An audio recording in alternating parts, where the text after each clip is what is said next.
Hey guys, welcome to another episode of the World Football Summit podcast. I'm your host, Jaime, CMO at World Football Summit. I was very excited to share today's conversation with you guys.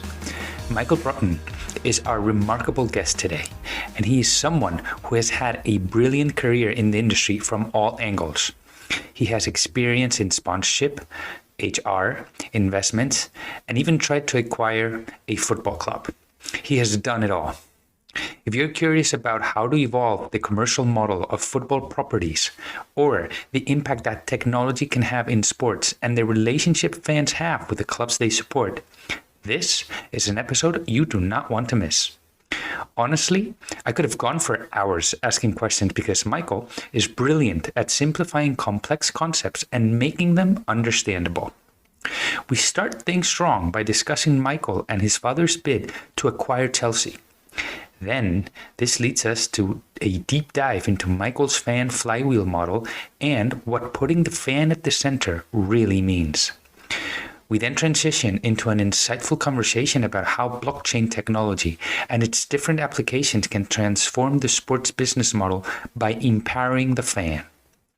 Along the way, we discuss community, content, the executive roles that every sports business needs, and much more. Again, I hope you enjoyed the interview as much as I did. Finally, Michael will join us for WFS Europe on September 20th and 21st. Will you? We have a wide selection of tickets available for those who want to help shape the future of football. Head over to www.worldfootballsummit.com. Again, that's www.worldfootballsummit.com and buy your ticket right now. And with that, enjoy this sports business masterclass with Michael Broughton.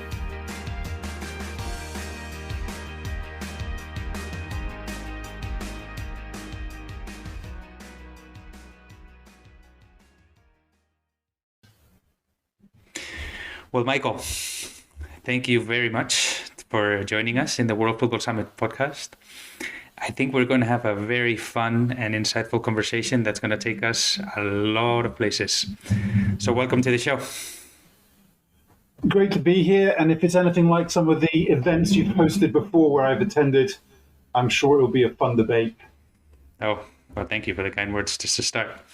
Anyway, Michael, for those of you that, maybe live in a sort of parallel universe, can you introduce yourself? But I guess I'm more curious also to know, why is it that you do what you do? I was very lucky that as a 16-year-old kid, I had a Spanish teacher. One day he said to me, why was I in class? And I looked at him crazy, like, I got double Spanish. He's like, no, I'm taking you to watch West Brom Chelsea. And, he was a very inspirational teacher. I connected with him. And his main thing was, look, you're going to have to work hard in life. You might as well work hard at something you enjoy. Generally, other than my Spanish A-level result, his advice is borne out pretty well. Because I love getting up in the morning and going to work because I get to talk sport. Right? Yeah. Sport, media, entertainment. It's what I've always done. I did an internship with what was then TWI Research within the IMG group. 7 years, I sold cigarettes and alcohol in Formula One and motorsport and loved every second of it. Best gig in the world. Selling things people want to buy using fast cars and handsome men as your vehicle to do it.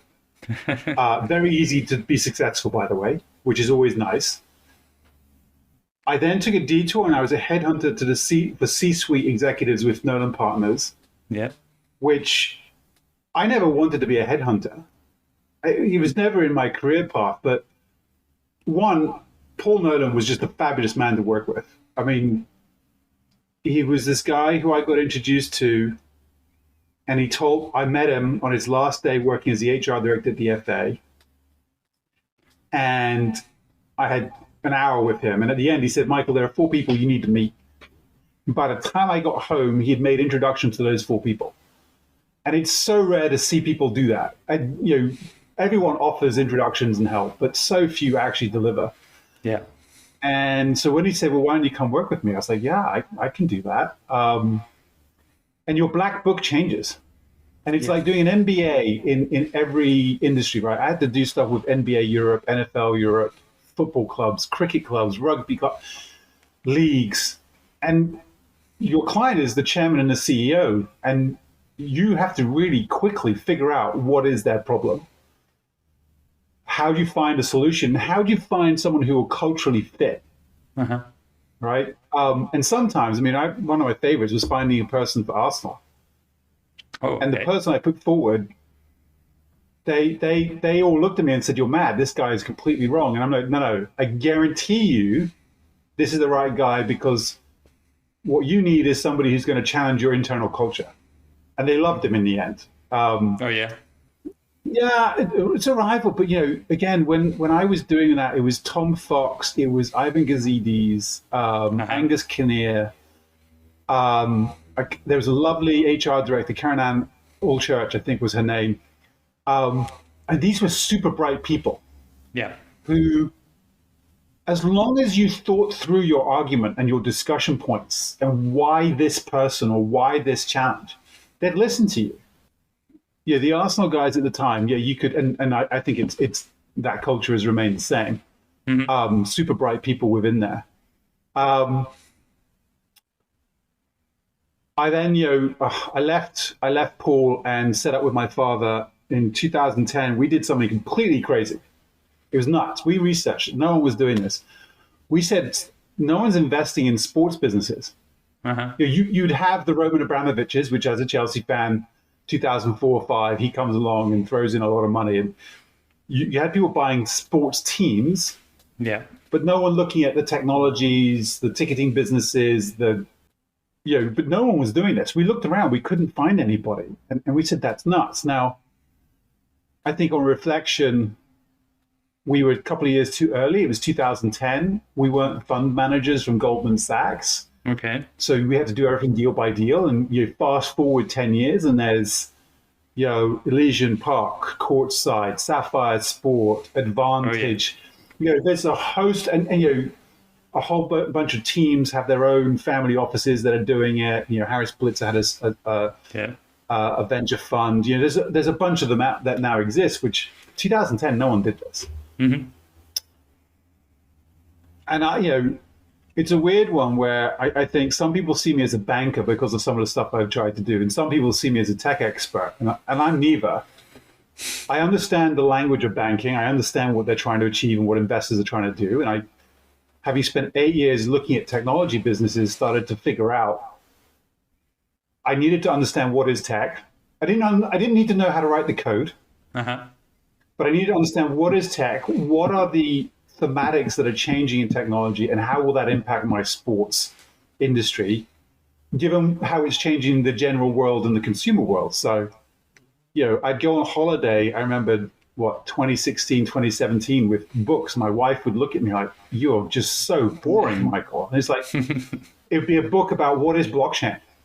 Okay. And I started writing about blockchain as sport in 2017. And, it just seemed to me so inevitable that this would be a technology that we'd all rely on at some point. The question was when, not if, for me. Exactly. Did that for 8 years. Got very lucky that my friend Luis Vicente called me up one day and said, would I come to FIFA? And I did just short of 2 years at FIFA, looking at technology strategy and investment strategy. And whilst it didn't go according to plan, I wouldn't change a minute of it. The people I got to work with in my group, the Benny Stolls, Giuliano Giorgetti, Carlo Torniai, Carlo Mariotta, who's at Sky Italia. I mean, Marcel Mohaupt, and a whole bunch of others that I couldn't stop. Seriously bright people, really looking to help move the thing. I mean, all of them have moved on. But boy, was it good to learn from them. And you're just like, oh, wow, like how different cultures saw where tech's going, what is fandom? How do you define a fan? Well, in England, we have one definition. In Spain, it's a different. In Germany, that was brilliant. And then since then, I've gone back into trying to do deals around technology and sports teams, and have a blast doing it.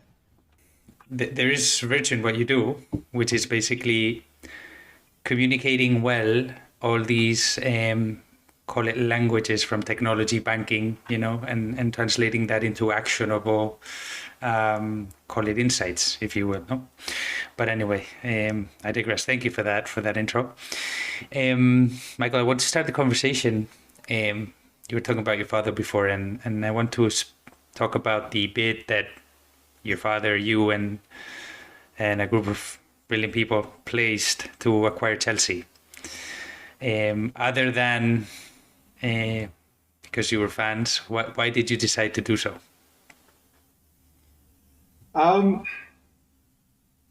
Look, it's very, very rare that you get a chance to even play at that game. To try to raise money to buy the team that you grew up supporting and loving, and that your father grew up loving sporting, and that his father grew up loving sporting, and that actually my son does too. There are two core reasons. One is it seemed mad not to try. It's mad to try, but it seemed mad not to try. And I was actually in Madrid with friends from Real when the news about Roman having to sell came out. Uh-huh. And I picked up the phone to my old man and said, look, Dad, we have to have a shot. And my instant conversation with him was, it's by the fans for the fans. Okay. Right? And I don't just mean that because we are it's now a 4-generation family of Chelsea fans, but I fundamentally believe the fans are the core component to sports teams. Mm-hmm. And I think that's sometimes lost. And so, I've put out there the fan flywheel. I write articles all the time. I try to do interviews where I look, everything I come back to, I try to start with the fan, right? And so if I touch on the fan flywheel just for a second, because it goes to the whole point of this was, yeah, please. If you can make the fan feel like they are actually important, I think you can generate more revenue. There has to be a value exchange. I'm not talking about just trying to get as much cash out of them as possible. There has to be a value exchange. Okay. But my sense from the anger about the European Super League, rightly or wrongly, it doesn't matter whether it's right or wrong, but there's anger there, is that fans feel like they own the teams, but feel like they're ignored by the teams and by the ownership. There is this weird dichotomy that you have to balance if you're going to own a sports franchise or team, whatever you want to call it. So to me, it was, look, the org structure that I imagined, the people that you would hire into these senior commercial roles, would all come from a background where the fan comes first and understood that we are on a journey where the relationship between the club and the fan has to improve, and that the value exchange and therefore the value chain should stay with the club, right? And it should be between the fan and the club. And I'm sure we'll explore that later. But, my father's heard me harping on about this for a decade. And so, look, we started with, okay, well, how do we do this? And could we get some stake of the club into the hands of the fans? And two, how would you do that without it looking like you're coming to them with a begging bowl saying, give me more money? Yep. Tricky balance. And it's fascinating, Jaime, because my role was often to just sit with the fan groups and understand them.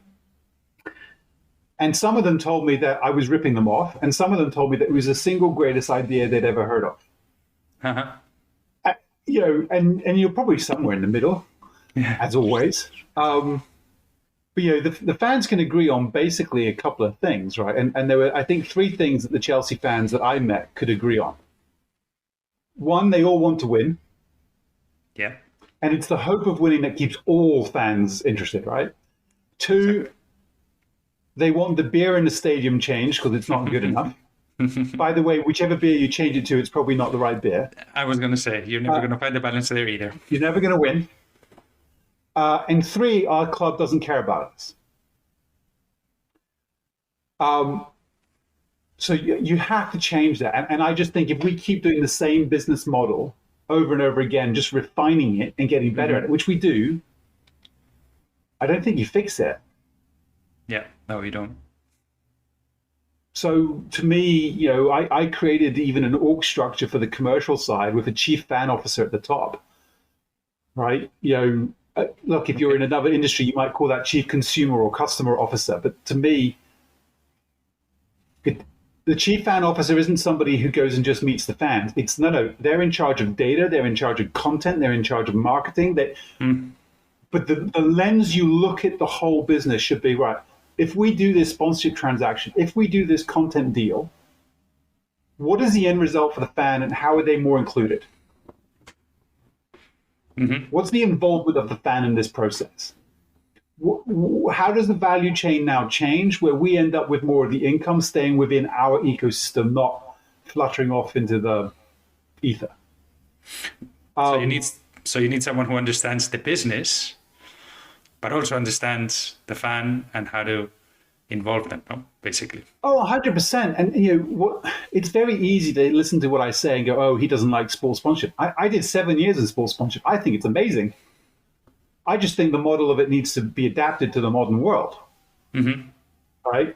Sponsorship and broadcast and ticketing will always be a part of what we do in sport, in my view. Just, I don't think they've adapted fast enough to the modern world. And that's the challenge.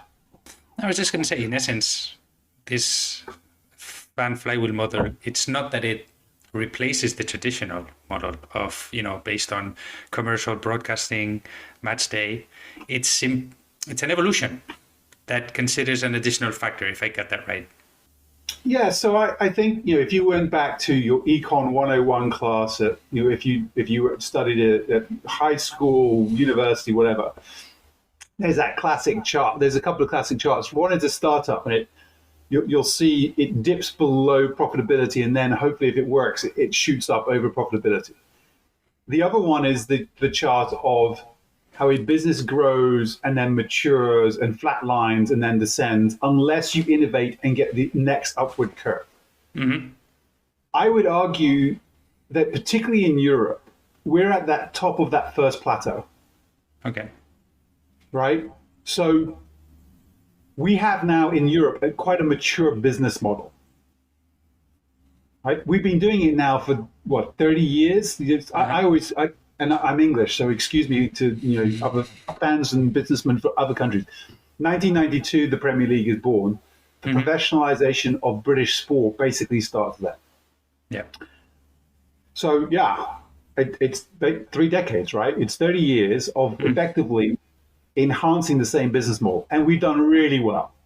And we are so much better now than we were 30 years ago. Brighter people, better economics. The whole lot has improved. Yeah. But look at ticketing. I look at the Deloitte reports every year, and if you look at the charts on ticketing, unless you build a new venue, you're in yield management. Yeah. So right. The stadiums in England at the top level anyway are 95 to 99% full. Yep. There's only so much capacity to raise ticket prices. Liverpool have said they're raising ticket prices 2%. In a market where there's 10% inflation. So that's an 8% decrease in prices. There you go. Yeah. But of course, they're attacked for the 2% increase. And I get why they're being attacked for it. I get that. But it's yield management. Yeah. Right? Sponsorship. It's not growth. Sponsorship is a 4 to 6% growth model. Right? And more and more money that was in sponsorship tends to go, in my view, and I'm sure there's plenty of sponsorship people who give me a more educated view on this, but the questions are getting harder. What's my return on investment? Where is it coming from? You tell me you've got all these fans, but you don't know who any of them are. These are really challenging questions, which we have not yet solved for. So that's pretty flat. And then you get to broadcast and you look in Europe, which is very different to the States. Most state broadcasters no longer really invest in sport. So the level of competition for sports rights has diminished. And without competition for sports rights, the rights fees plateau. Then you get unlucky and you see a whole bunch of rights come up during the pandemic. And you go, well, that's just really, that's bad luck, right? Yeah. You can't foresee that. And so a couple of countries, it stagnated. It went back slightly. UK is still going forward, but domestic's pretty much flat. Mm-hmm. The growth now is international. Yeah. So that all points to we're in a mature business. This is when it starts getting interesting, because now we need to look at what new models exist. Mm-hmm. What has worked elsewhere in consumer, direct-to-consumer, in technology, in entertainment. And now we're looking for that next bit that flies, right? And I would argue that it may not be the Premier League that sees that growth, because they're really comfortable. Don't get me wrong, they're looking at new things all the time. And the guys there, again, super bright, I know them. The guys in broadcast, guys in marketing, they're trying, but you're at the top of the world, right? It's harder to change when you're doing really well. Mm-hmm. The others who are sat there struggling are having to, and you look at La Liga, they're trying lots of new things, going, well, what is this? Yeah. How do we accelerate when everyone else plateaus? And to me, if you look at the numbers that we bid for Chelsea, which is basically the same as everybody else, in my view, is you can't be bidding those numbers if you're expecting a 7 to 8% return. Mm-hmm. There's better places to put your money. There's definitely safer places to put your money. I mean, T-bonds right now, you're getting 4, 5, 6% with effectively zero risk. Well, you're not putting 2.5 billion down payment pounds with a commitment of another 1.5 for a stadium and other investments if you believe you're not going to get 20% IRR over time. Uh-huh. But to do that, you have to change something. And I believe, and I think I know a few others, there is a better way. It doesn't mean I will stop broadcast sponsorship and ticketing. But there is another way. There's new levers, no, and obviously one of those is obviously getting more involvement from the fan, definitely to increase revenues. That's for sure. But I'm curious, how does the fan flywheel model relate to one of the buzzwords that everybody talks about in business now, which is community? Because you were talking about looking at different industries, and everybody just talks about community. So how do you define community when you speak about football or in the context of football? Well, the firstly, and I've sat in some boardrooms and dinner parties with executives of sport. When you say the word community, they still think you mean the 5 miles, 20 miles, 50 miles around the stadium. Mm-hmm.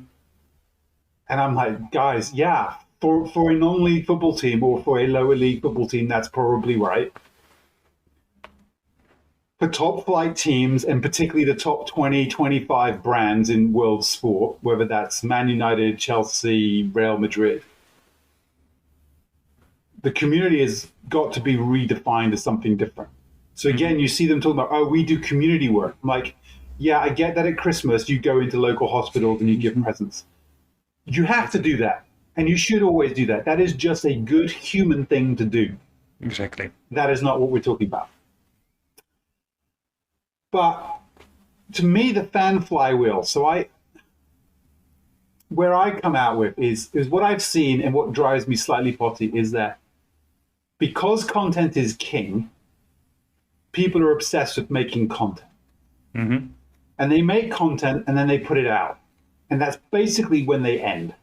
Yeah. So content will go on Twitter, on Facebook, and now somebody else is making money from it, by the way, not you. The vast majority of the money is going somewhere else. Mm-hmm. You have the cost of making the content, but they've got the profit center. That I find really weird. unless you put that down as a marketing line, I think it's slightly crazy. But they think they've won because they made content. And they think they're doing even better because they now made short content and people are interested in short form content. I'm like, no. Content is the catalyst. It's the stimulus for something else. Yep. Mm-hmm. And look, I'm old enough to still talk about the water cooler, right? And that water cooler moment on a Monday morning. And I worked in the States for a while, and you'd go in and you'd watch Sports Center and you'd talk about all the results from last night, and it was great. The water cooler moment now is 24/7. Mm-hmm. But it's kind of been that for a while because it's the conversation, right? So to me, content is the start. Then people want to share the content. They want to talk about it. They want to emulate. My son wants to be Kepa Arrizabalaga. So you have conversation, emulation, sharing, but ultimately, community is about conversation and involvement. Yep. You can't have community without communication. And I think, why do we have towns, villages, cities, hubs? Why do we have sports venues? Well, people want to share an experience and communicate with one another about that. So I find it very weird in sport that we talk about we want to build a community. We just don't want them to have any form of communication within it. Which is not a community. Well, it's not a community. It's by definition not a community. By the way, that community exists because they're already talking to one another. Yeah. And they're doing it on talk radio. They're doing it on Twitter. They're doing it on WhatsApp. They're doing it on Telegram. They're doing it everywhere, right? Yeah. The conversation's happening. The community exists. We as sports rights holders and teams are just not included.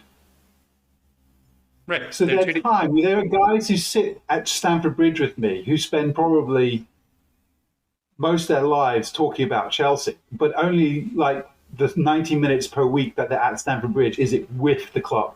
Mm-hmm.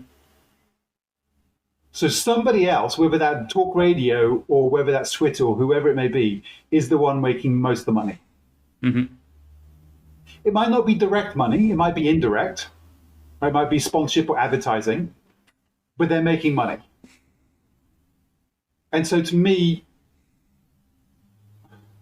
we need to, if you want to, one, beat your opponents, generate more money, and two, actually build community, you need to figure out how you actually allow that communication within your walls. Yeah, because the way that their sports properties are putting out content is, in reality, it's not a community, it's an audience they're trying to reach. And I guess the difference between an audience and a community is the key word that you said before, which is involvement. And it's up to the sport properties to either they become involved with the community, or, as you said, the community will just live in a parallel world, let's say, and they'll leave the sport property out, no? Well, look, I think you've really hit the nail on the head there, right? So if you go, and there's some wonderful graphics that you can find on Google, and it will talk about Web 1, Web 2, Web 3. Uh-huh. And Web 1 is push. I will create content. I will create something. It doesn't have to be video back then, right? But I will create something and I will push it to you. Mm-hmm. And you could argue, therefore, that sport is still in Web 1. We might be using some Web 2, Web 3 tools, but we're still in Web 1, right? We create, we will push, and you will consume. And you'll go elsewhere to do the other cool stuff. Web 2, we kind of missed out on because we use them as distribution channels, which I'm all for, by the way. It's proven that sports content will be consumed 24/7 by a massive audience at all times. Mm-hmm. They're consuming in very different ways, but they are consuming. The challenge is the most successful platforms, from Amazon to Facebook, it's somebody else creating the content. Mm-hmm. Right? And it's So it's the users who are creating and they're interconnecting, right? And Amazon's a good one because it was the inspiration for my Flywheel. But the marketplace within that is, something like 55%, I think it is, of all things sold on Amazon nowadays are via the marketplace. So you sit there going, if Web 2 was involvement between users and we didn't do that, we just use it as push engagement. Yeah. We're definitely not going to make the most of Web 3 if we're thinking of it that way.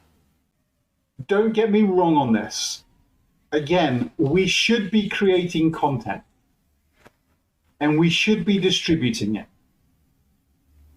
Where and how and what that is done for should be more than just dumped on social media or somewhere else, or even just on your own website, to create a value exchange that creates real value for your fans, and you will retain more of the money that comes and revenue that comes from that, which hopefully you then reinvest into a better relationship with your fan and you get this flywheel moving.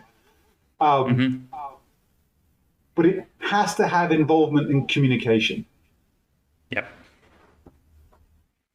Content at the end of the day is kind of like the way you connect with that fan that resonates with the content that you're putting out. But as you said, if you're doing it with a Web 1 mindset using Web 2 tools, the fan at some point, is going to say, okay, one day I'll get bored, I won't like the content, and because I'm not that involved, I'll just disconnect, right? So yeah, and again, you've ended up with a cost center. Exactly. Not a profit center. Not a revenue driver. Yeah, there you go. And you'll justify it because you get to say, oh, I'm on Facebook, I'm on Twitter, I'm on Snap, I'm on the latest, I'm on TikTok, so you think you're doing Web 2. And you were speaking about Web 3, and obviously, I guess that was one of the questions that I wanted to ask you, which is that the role that you see Web 3 playing in football, which is effectively involving the customer or the fan in the football business model, to say. When Facebook launched, that was not the beginning of Web 2, that was still Web 1. Yep. Right? We are at the beginning of Web 3, and we are still to define the best use cases for it. So it is right to challenge the models that we're currently using Web 3 in sport. But it's inevitable that we end up in Web 3. So I embrace people who are willing to test it, try it, do different things. Again, I've been talking about blockchain in sport since 2017. And I've written articles about the tokenization of the fan. Mm-hmm. And I refer to that as blockchain, not crypto. And I get that blockchain is on a cryptocurrency. But some of the attacks on Web3 I find slightly weird because I laugh when I've seen some people attack, like the original, when Socios 1.0 was launched, right? And people attacked it for, oh, you're voting on the color of the bus or the music of the... And it was funny because the people attacking were selling to sponsors, you should have a vote on who's man of the match. I'm like, I don't understand the difference in what you're trying to sell here, except for this. When you sell a sponsor to do a man of the match or goal of the tournament, whatever it may be, on Twitter, Facebook, whatever, the money primarily ends up on Twitter. Yeah. Not with the rights holder. They pay the rights holder because they need to use their name, right, and so on. But the value actually ends up because everyone's interacting on Twitter for the vote, right? In the World Cup, you voted on Twitter for, man of the match, whatever it was, sponsored by X. And I sat there going, well, isn't it better that if it happened in a Web3 environment, the money would stay primarily with the rights holder? Mm-hmm. We're doing the same thing, and I get that we need to innovate and come up with better things to do. I'm all with you. But I'd rather the value chain stayed within the club, within the rights holder, within whoever it may be, and that the fan has a direct relationship, and that we use Twitter as the marketing channel to drive people to it. That's not simple. That's not that easy. That takes time and energy, and by the way, capital sometimes. But I prefer it when we end up with a value chain where the money ends up, the value ends up with the fan and the rights holder, not with just the distribution partner. Where I think Web3 ends up, look, I change on this all the time because we're learning more and more about the capability. I like the transparency that can come with it. Mm-hmm. I like that it's about ownership. I like very much that it's about community, and often the community comes before the end result. So I'm fascinated by that, all of which are exciting. I think Web3 promises, has not yet delivered, promises to provide us the results that we hoped Web2 would. Yeah. Like we hoped that the Web2 would change the economics of sports clubs. And it didn't. It changed the economics for the Twitters and the Facebooks of the world. So we need to figure out how that value chain ends up in sport, and not, by the way, with the next generation of a Meta or right. Yeah, that's a challenge. Yeah, we haven't solved that. That's for sure. I also believe that it will be the next generation of membership and loyalty.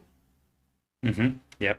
And so where I go to on that, right? So I'm on Socios, and I have some tokens for Flamengo. So I grew up in Rio in the 80s, and this was the era of Zico Junior. Beating. Legendary. I mean, my parents. I was too young, but my parents telling me about how the city erupted when they beat Liverpool in the Club World Championship. And I get to have more interaction with Flamengo via Socios than I would ever normally get to do with them, because I'm an Englishman who lives in London. Yep. Right. So I'm a fan. I should be a part of the community, but I live 5,000 miles away. Yep. Right. And that goes back to your thing about what's community, right? Is, well, am I any less of a Flamengo fan because I now live here? I don't think so. You shouldn't be. What I would love is, how do I engage better with them?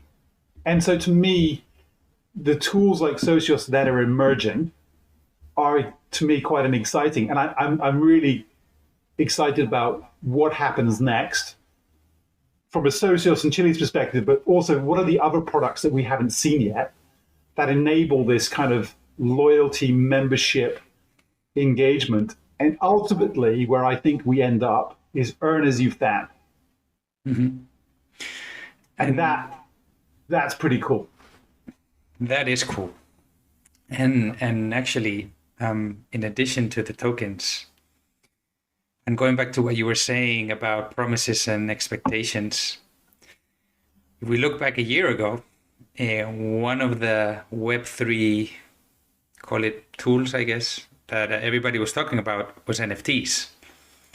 And then 2022 happened. Things ended, badly. But now it seems the NFT market is rebounding. Why do you believe that is happening, and how do you see the role of NFTs in football? Well, I think it is illogical on two fronts to think that NFTs were done and dusted, right? Mm-hmm. One is, there was a crypto winter, but I hold some stocks. I just stopped looking, right? And we're talking, NASDAQ, FTSE 100 stocks. I just stopped looking last year because, oh boy, was it painful. Yes, it was. So it's not that crypto winter happened or is happening in isolation. The interesting thing is that most people thought that when the stock market would crash, there'd be a flight to crypto, and actually everything went down. So that some interesting challenges to the what the crypto ideologists thought would happen. Again, there are a couple of underlying technologies that are going to rule the world, whether you want them to or not. AI, and we're now, again, I've been talking about that for 7 years. Yeah.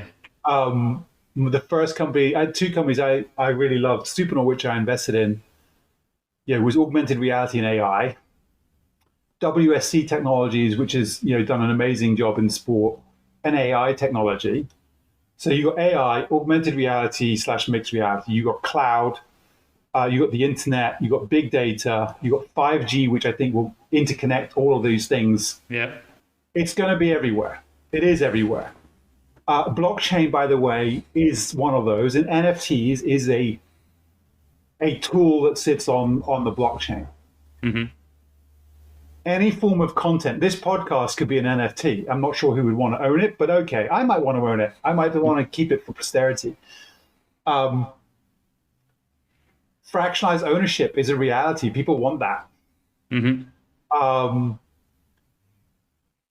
So to me, it's inevitable when you have a hype at the beginning of something emerging that immediately after the hype, you have the crash.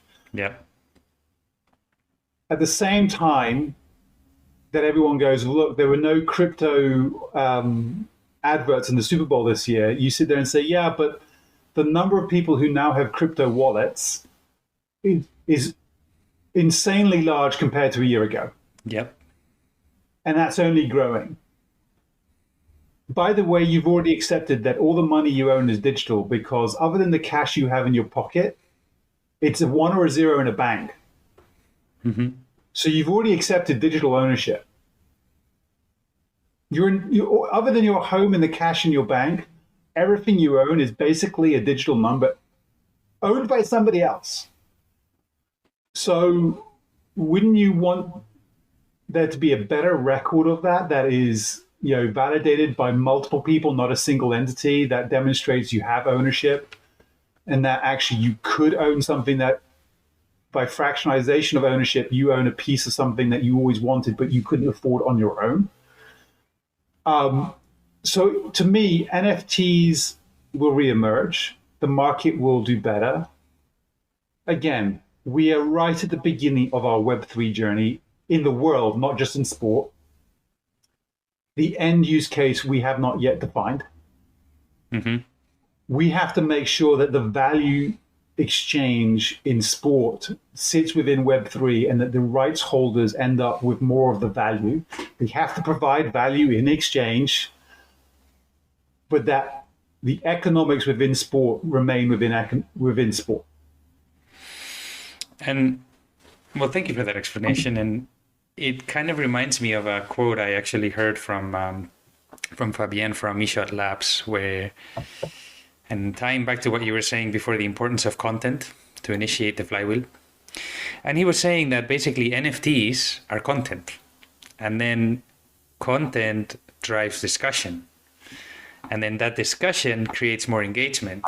And when you get your fan more engaged, that leads to higher revenues. So at the end of the day, it's all tied up, no? I honestly, I need to meet this person because it's like it's like he knows my fan flywheel because it's the same concept, right? The form of the content doesn't matter in my view. I like the fact that it's an NFT. I think that's pretty cool, and I think there's things you can do with NFTs and digital art that you can't do with other art.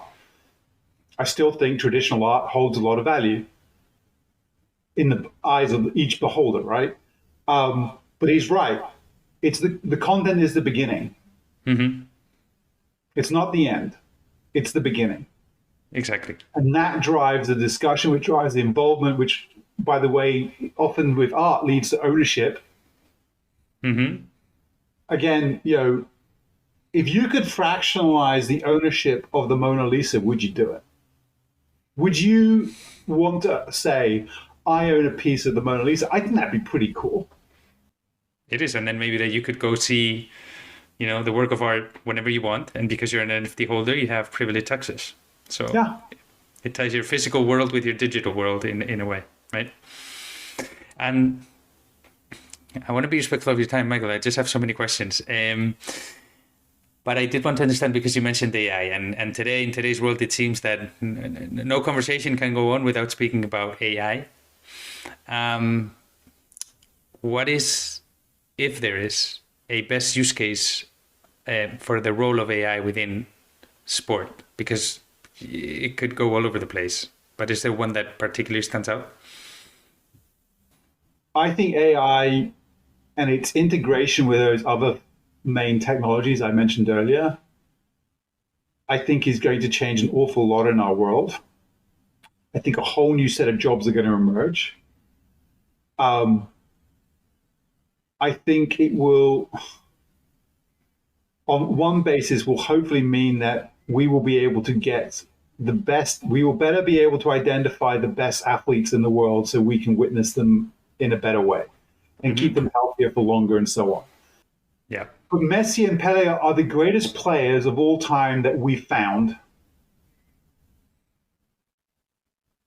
There may be players in the middle of nowhere in Africa, Australia, Asia that we've just never identified.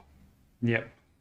And will modern comms and AI enable us to identify the next set of people? Like, how do we increase the funnel of identifying more athletes? So on the athlete side, I think identification and then keeping them fitter, healthier, stronger for longer. AI, I think, will help a lot on that. You've got companies like Zone 7 doing some cool stuff around keeping people fit and healthy and avoiding injuries. So I think we're touching the surface there. And I think, honestly, creating your generative content, I'm still figuring out, like you. I mean, I wrote a recent post using ChatGPT. Yeah. And I saw an answer that looked like it was a ChatGPT answer, and you can kind of tell. Yeah. Because the frameworks are pretty similar. It's a bit funny because ChatGPT answers the way you're meant to answer an exam paper, not the way a human answers. Yeah. So a bit like my daughter, who's 9, has to answer the question by starting with the first line of the question. Who is the protagonist in the story? The protagonist in the story is, and that's kind of ChatGPT, right? And then, wow, what it does afterwards.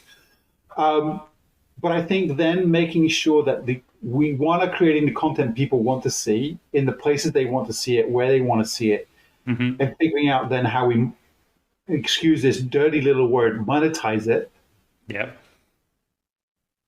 I think AI will play a really interesting thing. But, I hosted a panel during COVID and we talked about 5G. And I said, what would 5G do? And the CTOs on the panel also, we're going to have more cameras. And I was like, I don't think you understand the potential of 5G. Yeah, we'll get more cameras in more places, but I don't think that's the power of 5G.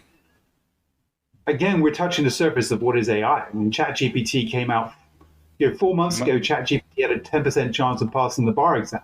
Yeah. Now it has a 90% chance of passing the bar exam in 4 months. Yeah.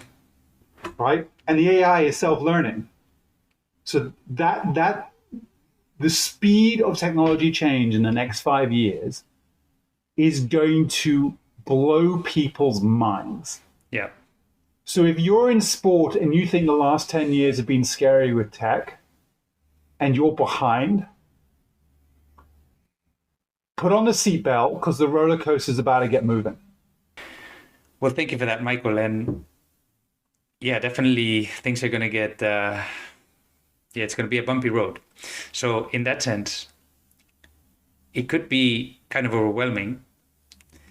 What would you advise football clubs do today to start preparing for that? So when that future actually arrives? Well, there are 2 jobs within sports organizations that I don't think exist that need to exist. The chief fan officer is one, and I've described that, and I drew that out previously. The chief fan officer, I think, is critical because without understanding your fan and your consumer, and that's the local fan, that's the international fan, that's the follower, that's the male, the female, you name it. It's the data, it's the content, all these things fit within the chief fan officer's parameters. If you can tell me a sports organization that has a chief product officer who really understands the digital world, I'd love to meet them.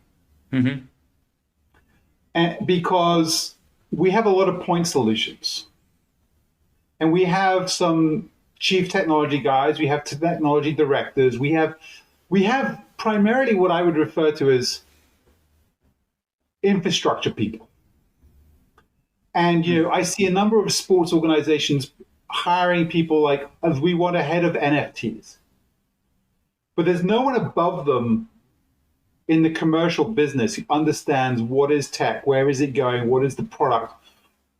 So I remember being at FIFA and having a brainstorming session around direct to consumer. Mm-hmm. And I did just, within 5 minutes, I had to ban a few phraseologies, because basically the mistake people were making was they believed that OTT was direct to consumer. And I said, no, that is a point solution within the direct to consumer marketplace. So be very careful about what you are defining. Mm-hmm. So when I see people failing in direct to consumer in sports, it's typically because they created a singular product. Like, I will stream. Like, great. But after the content's done, what do? Well, they'll find more content. Yeah, but they've also got Netflix, and they've also got a life, and they've got work, and they've got school, and so what is it? So what actually is the product that is direct to consumer? What are then the technologies and the sub-products within that which interconnect? Mm-hmm. I come back to community, which, by the way, the chief product officer should be sat next to your chief fan officer, right? Because these people need to figure out, okay, well, how do these things come together? The other one I would do is I would be hiring either external consultant or an internal HR director that really gets this piece. Mm-hmm. I'd go to one of the best headhunting firms for tech firms, hire one of their consultants in, and again, I'd put them next to those two people and go, who do we need to hire to make this vision happen? Mm-hmm. But you need to have a clear vision. Right. And, I remember reading Jack Welch's Winning book, right? And one of his comments, he wrote a couple of good books, actually. Winning was probably the worst of the ones I enjoyed. I'm forgetting the name of the other one, but I remember him saying that one of the most important people he had in his organization and that he had next to him at all times was the HR director. Mm-hmm. And his point was, I was smart enough to know I needed to hire smarter people. Mm-hmm. Well, if you want to change your business and you recognize that the next 5 years in technology are going to accelerate and you need a chief product officer and a chief fan officer, your organization does not have the right people within it to fit that. Yeah. Right? So who's the HR director? Who's the person sat next to these people going, right, what are you looking to build? Where are you going? What does the journey look like? Okay, these are the skill sets I can hire for you. Mm-hmm. This is what you can do internally. This is what you should probably leave externally. So and you look around in the sports organizations, I don't see an HR director high enough in the organization. I don't think they're sat next to the CEO. There is no chief product officer. I don't know of any. Mm-hmm. There are some chief digital officers, and there's some, I would say the closest that I know of is maybe someone like a Michael Sutherland at Real Madrid. Okay. Yeah. As the chief of transformation. So, he's kind of there, like, he's product, but he's very commercial, which again I think is what you need. I love the fact that Real Madrid identified you need a chief transformation, not a chief technology. That was pretty cool. Mm-hmm. There's no chief fan officer. There's a director of sponsorship, a director of marketing. So there's no one pulling that together and saying, right, how do we do this? So, the best advice: hire good people in the right roles. That's what I was going to say. I mean, we're speaking about technology and how can it change and disrupt and all of that, but at the end of the day, it all goes back to people. And right, I think I have a vision that I want to run something again one day, and to me, I hold those kind of roles really importantly because I don't know what I don't know about Web3. Mm-hmm. I certainly am not up to speed on what is the next thing in AI. Right? I have a commercial view on how this can really enable sports and how we can move forward. But I would need to hire people far more aware in those spaces to say, right, I need you to come in and help me. This is the vision. This is where we're going. And at the top of that is the fan. Now what do we build? And how do we build it? I can detail in quite some detail what I think it looks like. And some people probably sit there and go, well, what that actually means is this. Okay, great. Go. I've hired you. You'll rarely go wrong if you hire great people in good roles. There you go. It's not that easy, but that's actually a great message. And unless you have any other messages that you want to share with the industry, I think we can go into a very quick closing segment. There's only one thing, and you may view this as closing. A lot of people are pessimistic about sport. Sponsorship is challenging, broadcast challenging, piracy, and I'm a bull, and hopefully people can hear that in my voice. Mm-hmm. I'm excited about the next 10 years. I don't necessarily think it's going to be easy, but I'm excited. And I think there'll be more people employed, more good people employed, more advances in the next 10 years than we've ever seen in sport. I think the excitement of our content, the fact that you literally cannot write these stories because if you write it for Hollywood, it makes no sense. But then you see it happen on the field of play naturally, you go, wow. Yeah. That is irreplaceable. It is a part of the human psyche. Will we continue to consume content differently? Yes. Will the next generation continue to watch 90 minutes of events? Unlikely. But I don't think that's a reason to be depressed. I think that's actually a reason to go, I think there's a lot of opportunity. Mm-hmm.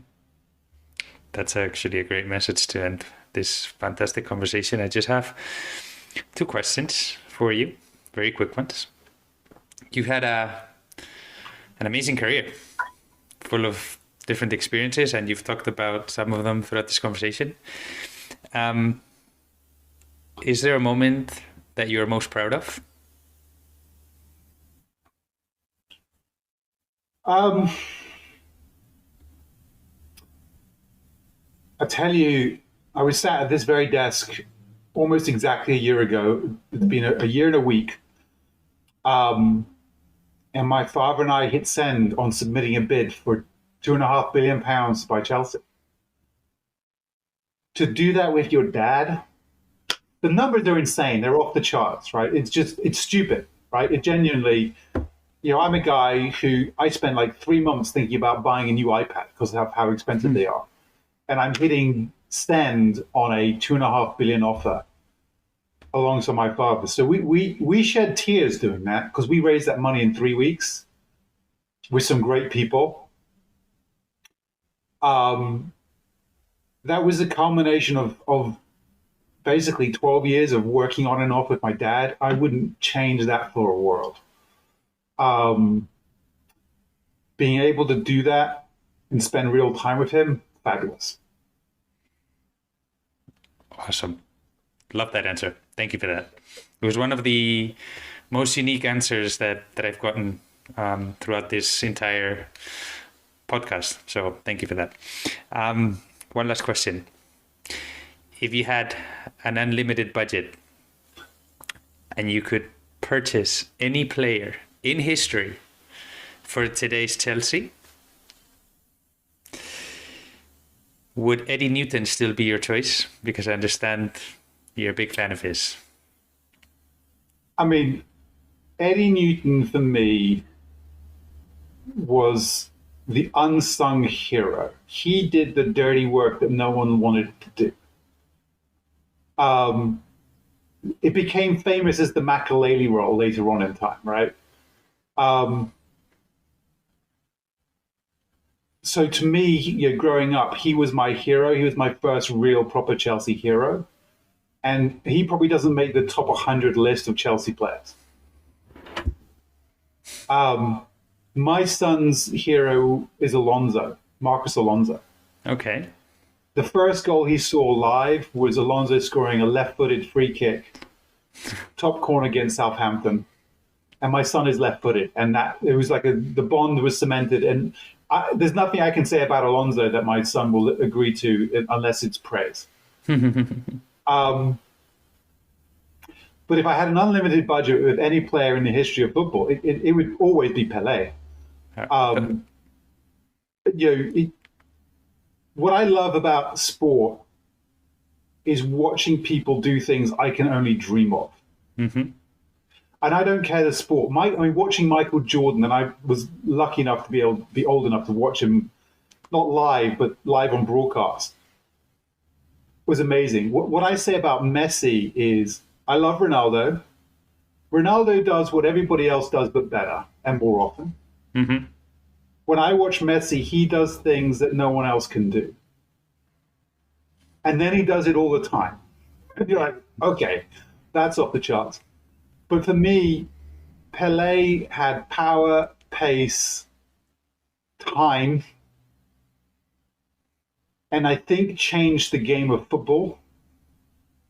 I think that era where he, from 58 to 70, changed the way football was played.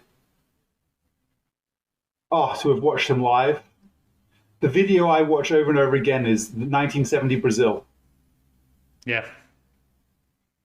It's magical. And, I think my son will do the same, but with the Messi team of this last year. Thank you for that answer. And overall, Michael, thank you for this awesome conversation. I had so much fun. I could have gone asking questions for hours and hours. Is there any place where people can learn more about you, about the Fan Flywheel model, about all the content that you put out? Any resource that you would point out? I'm very active on LinkedIn. It's best to follow me on LinkedIn. My LinkedIn profile I keep very professional. It's my opinions and my thoughts. I also have a Twitter account, Broughton9. I allow my personal fandom of Chelsea and occasionally my politics get the better of me when I see something that really annoys me. So I apologize for that. But LinkedIn, if you want to understand my thoughts on sport and the business of sport, my LinkedIn profile is the best place to go. Well, we'll link that over in the show notes. So, Michael, thank you so much. I hope to bring you back someday because I have so many questions, and it would be great to. I'm always available. Fantastic, Michael. So thank you so much. Hey, pleasure. And there you have him, Michael Broughton, with an awesome masterclass on how to evolve the sports business model by putting the fan at the center and the role that Web3 technology could play in that. There were so many lessons from this conversation. The core principle of the fan flywheel is that the value exchange should be between fans and clubs, with the premise being that fans feel like owners, but they feel ignored by the teams they support. The thing is that the traditional sports business model is outdated. Ticketing is limited by the capacity of the stadiums. Sponsorship is getting harder, given that brands want to justify their investments much more. And broadcasting rights have plateaued, given that the number of players competing for sports rights has decreased. Then we talk about how content is the catalyst. It is the start. And then people talk about which even leads to having fans want to emulate their football heroes. There is a conversation, emulation, sharing experiences, and then communication and involvement. In that sense, you need to understand the difference between having an audience and being part of a community. An audience receives the content you put out, but there's no communication or involvement, which are two key elements of a community. The blockchain could enable new mechanisms for the value to remain between the fan and the clubs, and not the distribution platform. It promises transparency, new forms of digital ownership and community, and it could be the next generation of loyalty and membership programs. In fact, it could even be a lever to connect and engage with international fans through fan token platforms. When we spoke about NFTs, the thing is, content is just the beginning. Remember, the quote from Fabian from eShot Labs that said, NFTs are content, content drives discussion, discussion creates engagement, and engagement leads to revenue, is a framework you need to remember. the chief fan officer, and a chief product officer that really understands the digital world are two key roles any sports business organization needs. The same goes for the HR lead. You need someone who understands the skill sets that are needed to effectively transition to a new era of technology. Hire good people in the right roles. At the end of the day, it all goes back to people, which is something we also discussed with other leaders in the industry, and in particular in the episode with Jordan Gardner. As you can see, many lessons that came out of this conversation. Is there anything else that stood out for you? If so, please reach out across social media and let us know. And remember, you can subscribe and rate the podcast on the platform of your choice. And you can also share with other colleagues in the industry. Nothing else from my side. Thank you for tuning into this amazing episode of the World Football Summit podcast. Have a great rest of your day, and we hope to see you next time.